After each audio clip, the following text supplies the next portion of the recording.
I actually, shortly after Vin died, I started writing a song about him, because I knew we would do this sort of thing at some point, and I got a couple of verses done and a chorus. So that's okay, that's fine, great. Saying what I wanted to say. I thought, hang on a minute, it's going to be a tribute to a great songwriter. If it's crap, how will that go down? So I abandoned the whole idea. I've kept it, I've got it written down. So I may finish it someday, but you can't pay tribute to a great songwriter and rack on tail with a crap song. So I was concerned that it was crap. Anyway, first time I ever saw Vin, I was drinking underage in Middlesbrough. And I was dressed in an Air Force coat. My hair was like Jimi Hendrix, would you believe? It was a damn sight longer than yours, Tim. And jet black.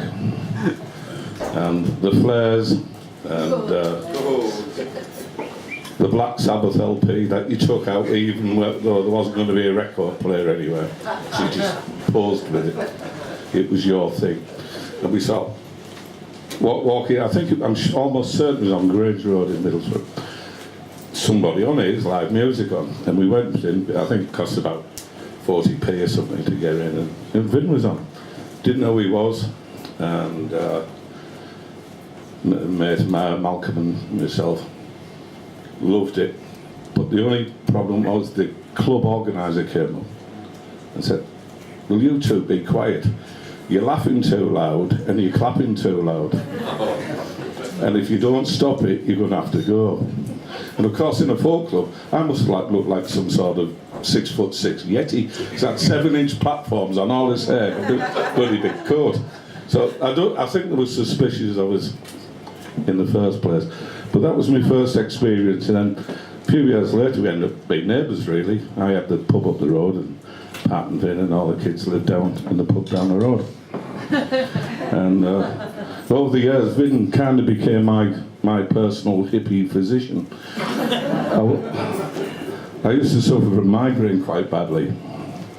And Vin said to me, "You know what you want to take, Dave? You want to take feverfew." Fever, I've never heard of it, mate, and I was very suspicious of homeopathic remedies. But I kept getting these migraines, and it was making life very difficult. So have you tried feverfew again? No, man, I haven't. No, I haven't tried. I've got some in the garden. I'll pick you some up and just put it in a few slices of bread and butter. Whoa, no. That's a bit too far. I'm not eating weeds in bread and butter. So anyway, I went down to the health food shop that was in Saltburn at the time. I said, "I'd be recommended to get some feverfew tablets. If I die, it's Vin Garbutt's fault." "Oh no, they're very good, mate." So anyway, I took these feverfew for about 3 months, and I've never had a migraine since.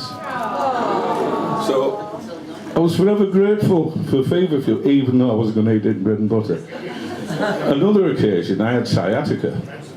And I had it for about 6 months, and it was bloody agony. There was nothing you could do. I don't know if you've had it. There's nothing you can do. You know, you lay down, it hurts. You sit down, it hurts. You stand up, it hurts some more. You lean on the wall, it hurts. It just hurts. And there's no shaking it off. And the doctor gives you painkillers, and you take all these painkillers, and you get used to them, and you want some more. Then you start considering heroin and cocaine and all the rest of it. So, anyway, Vin says, "What you need, mate, is you need to go and see an osteopath." And I'm thinking, more in medicine, suspicious of it again, and I'm thinking, well, a feverfew worked. So I went down to the osteopath, bunged me on the table, threw me about a bit, bent me back in half, bruised on me back, and I walked out like a new man. So I never looked back on that one.